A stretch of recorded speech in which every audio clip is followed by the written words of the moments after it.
Ketemu lagi. Kali ini kita bakal ngomongin sesuatu yang unik banget yang sebenarnya ada di depan mata kita semua, tersembunyi di tengah-tengah ruwetnya lalu lintas Indonesia.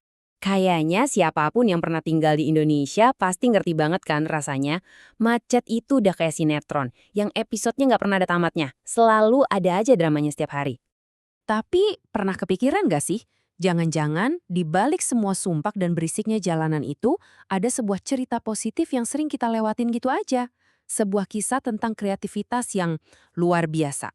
Oke, kita coba bedah lebih dalam ya. Pertama-tama, kita harus benar-benar ngerasain gimana suasananya jalanan di Indonesia. Ini bukan cuma soal mobil dan motor loh, ini tuh sebuah pengalaman yang nyerang semua panca indera kita.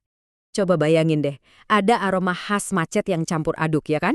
Terus suara knalpot yang kayaknya nggak ada tombol off-nya. Dan jangan lupa aliran kendaraan yang lewat terus 24 jam non-stop. Semua ini tuh bisa bikin kepala rasanya penuh, jenuh banget. Nah, disinilah letak menariknya. Justru dari semua kekacauan ini, malah lahir sebuah ekosistem ekonomi dan sosial yang unik banget. Jadi, ini bukan cuma sekedar masalah, tapi justru jadi fondasi buat sebuah peluang. Dan inilah dia, pahlawan dari cerita kita. Sesuatu yang tersembunyi, tapi sebenarnya ada di mana-mana. Di setiap tikungan jalan, mau itu jalan gede atau jalan kecil, kita pasti nemuin mereka. Bengkel. Hubungan antara motor, mobil, dan bengkel ini tuh pas banget kalau dijelasin pakai istilah biologi.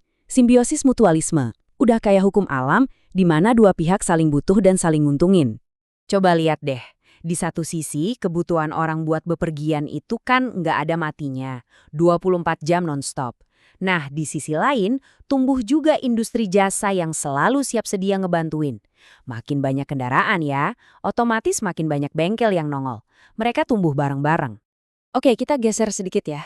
Karena ternyata bengkel ini bukan cuma soal duit, bukan cuma soal ekonomi. Mereka punya peran sosial yang dalam banget di masyarakat kita. Terus, siapa sih orang-orang hebat di balik bengkel-bengkel ini? Apa mereka harus punya gelar profesor, doktor, atau lulusan cum laude? Enggak sama sekali.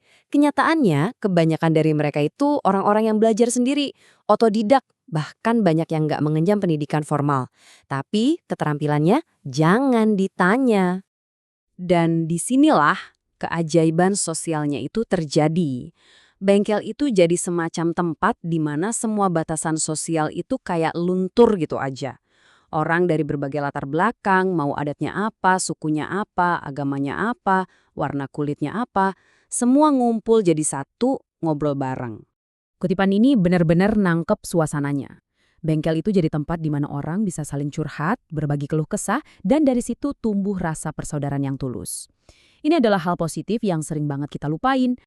Dari semua ini, kita bisa tarik satu kesimpulan yang keren banget.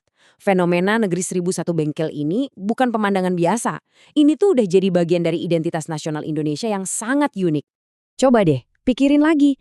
Pemandangan di mana di setiap sudut jalan ada bengkel yang sibuk, baik di kota besar sampai ke pelosok, ini tuh pemandangan yang nggak bakal Anda temuin di negara lain. Di Jerman, Prancis, Italia, Inggris, atau bahkan Amerika, nggak ada yang kayak gini. Ini tuh Indonesia banget. Jadi intinya apa? Intinya, ini tuh lebih dari sekedar bisnis. Bengkel itu udah kayak monumen hidup. Sebuah bukti nyata dari kreativitas dan semangat juang yang lahir karena adanya kebutuhan. Dan kita tutup dengan pemikiran yang kuat ini. Mereka-mereka ini nggak dididik sama institusi manapun buat jadi kreatif. Justru sebaliknya, mereka mendidik diri mereka sendiri buat jadi orang kreatif yang ujung-ujungnya malah bisa ngajarin orang lain. Ini jadi pengingat buat kita semua, kalau pendidikan dan kreativitas sejati itu nggak selalu datang dari bangku sekolah.